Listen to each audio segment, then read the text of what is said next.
March 7th 4 seasons multi-cuisine restaurant టోలీ Chowki Mehdipatnam గలీజ్ అసలు చూస్తేనే వాంతొచ్చేటట్టు అంత గలీజు బొమ్మలేరా 7th of March తాజా కిచెన్ అమీర్పేట్ బ్రాంచ్ అక్కడ ఉన్న పిండి ఇవన్నీ కూడా రంగు మారిపోయినాయి లిటరల్లీ పైన ఎంత ఫంగస్ వచ్చి ఉంటుంది అనేది ఒకసారి ఆలోచించు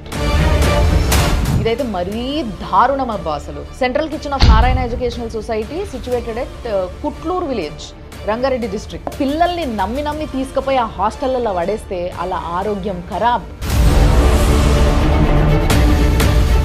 21st of March గచ్చిబౌలిలో ఇది కూడా వరలక్ష్మి టిఫిన్స్ అసలు ఈ కిచెన్ చూస్తే అది ఏంటి అది పెండనా అది ఏంటిదో అర్థమైతలేదు తెలుసా అసలు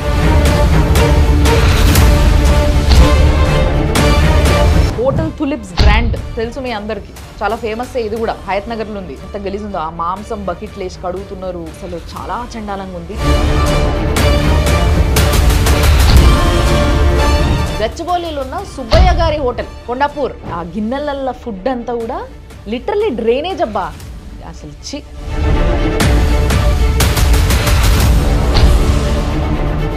21st of March Kshatriya foods Kavuri hills Madhapur అసలు ఫ్లోర్ ఉన్నంత చండాలంగా నాకు తెలిసి ఇది వీళ్ళు బ్రాంచ్ పెట్టినప్పటి నుంచి ఆ ఫ్లోర్ని అసలు కడగలేదనుకుంటా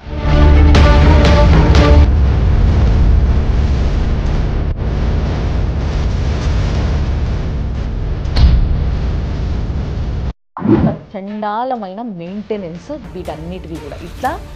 ఎన్నెన్నో అటు అవుట్స్కట్స్ నుంచి జూబ్లీ హిల్స్ వరకు 50కి పైగా రెస్టారెంట్ల బండారాలను బయట పెట్టడం జరిగింది ఒకప్పుడు పూటకుళ్ళ ఇంట్లో ఇన్ని పైసలు తీసుకొని భోజనం పెట్టినా కానీ అన్నదాత సుఖీభవ అని లేస్టోళ్ళు తిన్నోళ్ళు ఇప్పటి రెస్టారెంట్ల కిచెన్లు చూస్తే మాత్రం అన్నం పెట్టినోన్నే ఎగిరి తన్నబుద్ధి అవుతుంది ప్రతి ఇంట్లో అన్నం పెట్టే బాధ్యత అమ్మది ఆ అమ్మ బాధ్యతను మీరు తీసుకున్నప్పుడు ఇంకెంత బాధ్యతతో ఉండాలి మీరు ఆలోచించండి this is the fact by Ramya Krishna